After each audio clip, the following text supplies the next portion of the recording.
योद्धा न्यूज मराठी। महिला सन्मान योजनेच्या लाभार्थींनी NCMC स्मार्ट कार काढून घ्यावे। घाईगर्दी न करता लाभ घेण्याचे आवाहन राजगुरुनगर। प्रतिनिधी महाराष्ट्र राज्य मार्ग परिवहन ST महामंडळामार्फत महिला सन्मान योजना, ज्येष्ठ नागरिक तसेच इतर सवलतीच्या योजनांचा लाभ घेणाऱ्या प्रवाशांसाठी NCMC national common mobility card उपलब्ध करून देण्याची प्रक्रिया सुरू आहे। यासाठी राज्यातील विविध ST आगारांमध्ये अर्ज स्वीकारले जात असून पात्र प्रवाशांनी कोणतीही घाई अथवा गर्दी न करता आपल्या सोयीच्या वेळेनुसार स्मार्ट कार्ड काढून घ्यावे, असे आवाहन ST प्रशासनाने केले आहे। महिला सन्मान योजनेअंतर्गत महिलांना STच्या प्रवास भाड्यात 50% सवलत देण्यात येते। तसेच ज्येष्ठ नागरिक आणि इतर पात्र प्रवाशांनाही शासनाच्या नियमानुसार प्रवास सवलतीचा लाभ दिला जातो। या सवलतीची प्रक्रिया अधिक सुलभ, पारदर्शक आणि डिजिटल करण्याच्या उद्देशाने NCMC स्मार्ट कार्डची सुविधा सुरू करण्यात आली आहे। स्मार्ट कार्ड मिळवण्यासाठी जवळच्या ST आगारातील पास केंद्रात अर्ज भरावा लागतो। अर्जासोबत आधार कार्ड, एक पासपोर्ट आकाराचा फोटो आणि मोबाईल क्रमांक आवश्यक आहे। कार्डासाठी महामंडळाने निश्चित केलेले शुल्क आकारले जाते। ST प्रशासनाने स्पष्ट केले आहे की स्मार्ट कार्ड काढण्यासाठी कोणतीही मुदत जाहीर करण्यात आलेली नसून नागरिकांनी अफवांवर विश्वास ठेवू नये। त्यामुळे शेवटच्या क्षणी गर्दी करण्याची आवश्यकता नसून आपल्या सोयीनुसार जवळच्या ST आगारात जाऊन नोंदणी करून स्मार्ट कार्ड प्राप्त करावे। महिला, ज्येष्ठ नागरिक आणि इतर सवलतीच्या योजनांचे लाभार्थी यांनी ही सुविधा वेळेत उपलब्ध केल्यास भविष्यातील प्रवास अधिक सोयीस्कर व सुलभ होणार असल्याचेही ST प्रशासनाकडून सांगण्यात आले आहे। या बातमीचा आढावा घेतलाय योद्धा न्यूज मराठीचे प्रतिनिधी रवींद्र पांडे यांनी। नमस्कार, मी आज या राजगुरुनगर ST स्टँडमध्ये आहे। NCMC कार्ड काढण्यासाठी खूप मोठ्या प्रमाणामध्ये महिलांचा या ठिकाणी जनसमुदाय लोटलेला आहे। चांगराचिंगरी असो, भांडणं असो, हे खूप मोठ्या प्रमाणामध्ये चालू आहे। नंबर लावल्यानंतर 2, 3, 4 घंटे या ठिकाणी नंबर येत नाहीये, काही साईट चालू असते, काही नाही। परंतु या ठिकाणी नक्की गर्दी एवढी का, हे जाणून घेण्यासाठी आपल्या या ठिकाणी जे दुकानदार आहेत त्यांची आपण मुलाखत घेऊ। काय सांगा? कार्ड काढण्यासाठी सगळ्यात जास्त म्हणजे पहिला महत्वाचा मुद्दा म्हणजे कार्डची मुदत अजूनही 2 महिने, म्हणजे याच्यापेक्षा एकराची जास्त राहू शकते। लोकांनी हे केल्यामुळे, एकमेकांना चुकीचं सांगितल्यामुळे, अफवा जास्त केल्यामुळे कार्ड काढायची मुदत 1 तारखेपर्यंत राहणार किंवा 30 तारखेपर्यंत राहणार, ह्या गोष्टी केल्यामुळे सगळ्यात जास्त गर्दी व्हायला लागली आणि त्यात सर्व्हर चालूच नाही राहत। जास्तीत जास्त करून अंगठे बसत नाही, OTP येत नाही, यामुळे पण कार्ड काढण्याचा अजून दिरंगाई निर्माण होते अजून। आणि त्याचबरोबर लोकांना स्वतःहून आव्हान आहे की लोकांनी अजूनही गर्दी न करता 2 महिने कार्ड काढायचं, आज त्याच्यापेक्षाही जास्त दिवस चालू राहील, अजून गर्दी न करता चालू राहील। सकाळी 7:30 वाजल्यापासून संध्याकाळी 8 वाजेपर्यंत कार्ड काढायचं चालू राहतं। नाही, आज एक खूप मोठ्या प्रमाणात महिला आलेल्या आहेत। या ठिकाणी चंगराचंगरी होती पाहिजे, आता आम्ही पाहतोय की भांडणं खूप मोठ्या प्रमाणात।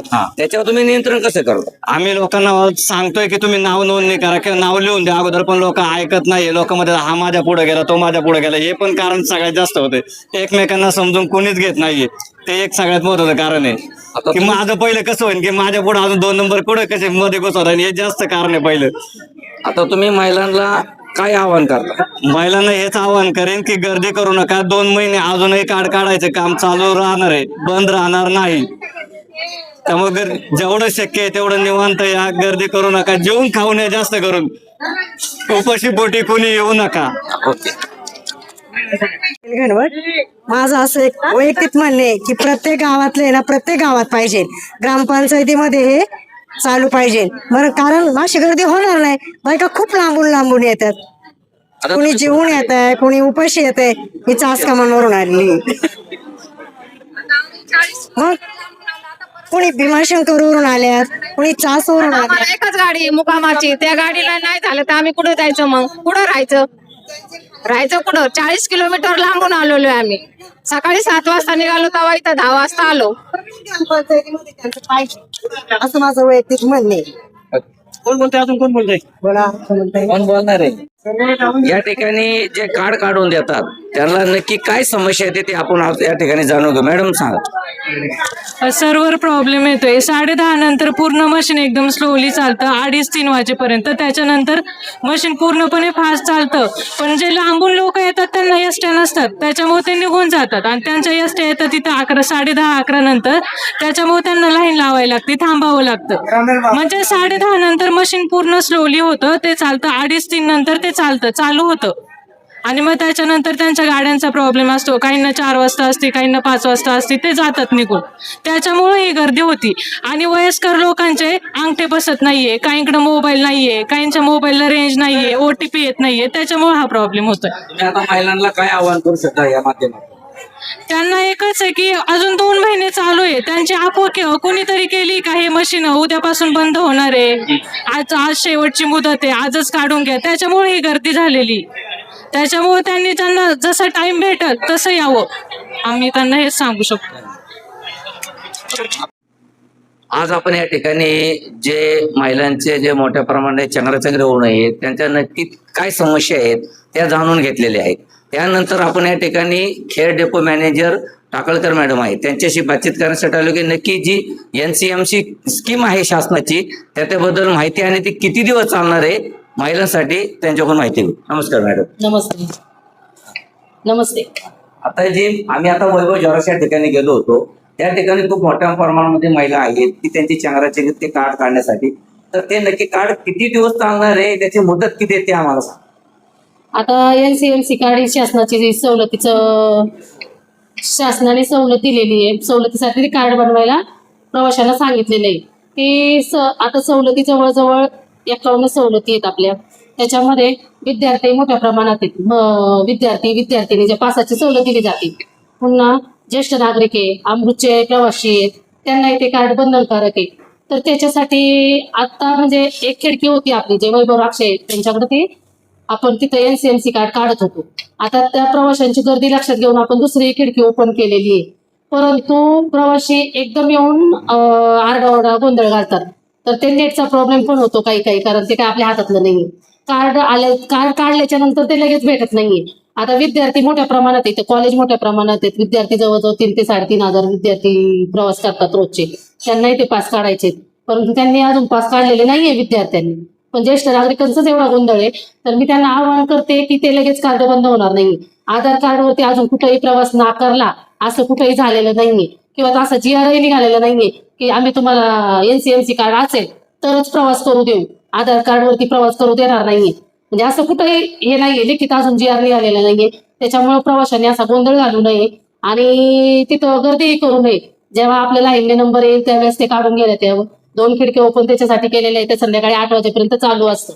त्याचा सर्वांनी लाभ घ्यावा आणि जास्तीत जास्त काढावी, परंतु न गोंधळ करता न काही करता त्याचं कार्ड काढून गेले द्यावं. नाही, त्या ठिकाणी खूप मोठ्या प्रमाणात महिलांची आता लाईन लागलेली असते. जर आपला एखादा जर कर्मचारी फिरून ठेवला तर की बस लाईन व्यवस्थित लावू नये, त्यांच्यावर थोडं कारण उद्या काही घटना घडू नये यासाठी आपण काहीतरी त्यासाठी नियोजन करणार आहात का? नाही, नियोजन म्हणजे आता तिथं वाहतूक नियंत्रक आमचा कक्षाचे ती शेजारीचे प्रवाशांना सांगितलेलं असतं लाईनमध्ये. आमचा सिक्युरिटी पण एक स्टँडला असतो फिरता, पण एकाच जागी तो उभा राहू शकत नाही कारण एवढी आपल्याकडे मॅनपॉवर नाही. साईडला वेगळं येते राक्षांचं, ते साईडलाच आहे सेपरेट. जे स्टँडला आहे त्यांना आम्ही सिक्युरिटीला सांगतो तसं राऊंड मारून त्यांना शिस्तीत हे करायला सांगा म्हणून. त्याच्यापेक्षा आपण जास्त काही करू शकत नाही. काय महिला बाहेर गावून येतात त्या साईडला, तर त्यांचं असं म्हणणं आहे की हे आमच्या गावात जर आम्हाला दिलं तर आम्हाला इकडे यायची गरज पडणार नाही, कारण नंतर परत जायची आमची सोय नसते. भीमाशंकरला त्यांना जाणार कसं? ही योजना एसटीने राबवलेली आहे, पण त्याचं टेंडर दिलेलं आहे एका कंपनीला. त्यांचे ते कर्मचारी आहेत, त्यांचे मशीन आहेत ते.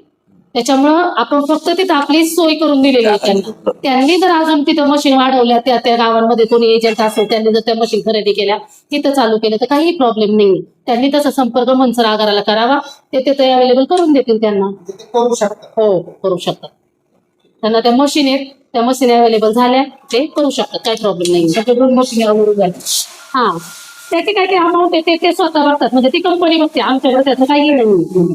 मी आपल्या खेड तालुक्यातल्या महिलांना विनंती करते आणि एक आव्हानही करते की त्यांनी कसलाही गोंधळ न घालता या योजनेचा पूर्ण लाभ घ्यावा. हे कार्ड लगेच बंद होणार नाहीये. जेव्हा GR येईल तरी ते चालूच राहणार आहे. कारण म्हणजे एवढं सहजासहजी लगेच त्यांचे कार्ड पूर्ण होणार नाहीये याला NCMC कार्ड घ्यायला. तर त्यांनी कोणताही गोंधळ न घालता ती योजना जोपर्यंत चालू आहे, जेव्हा बंद होईल तेव्हा तो GR निघेल, परंतु लगेच तरी बंद होणार नाहीये. त्याच्यामुळे सर्वांनी सुस्थितीत आणि व्यवस्थित ते कार्ड घेण्यात यावं. स्वतःला कोणतीही गोंधळ घालून दुखापत करून घेऊ नये अशी मी त्या सर्व महिलांना विनंती करते. मी योद्धा न्यूज मराठीचा संपादक नारायण मनोहर सूर्यवंशी. रोजच्या खात्रीशीर बातम्यांसाठी पाहत रहा आमचे न्यूज चॅनल. आजच सबस्क्राईब करा, व्हिडिओला लाईक करा आणि शेअर करा. धन्यवाद.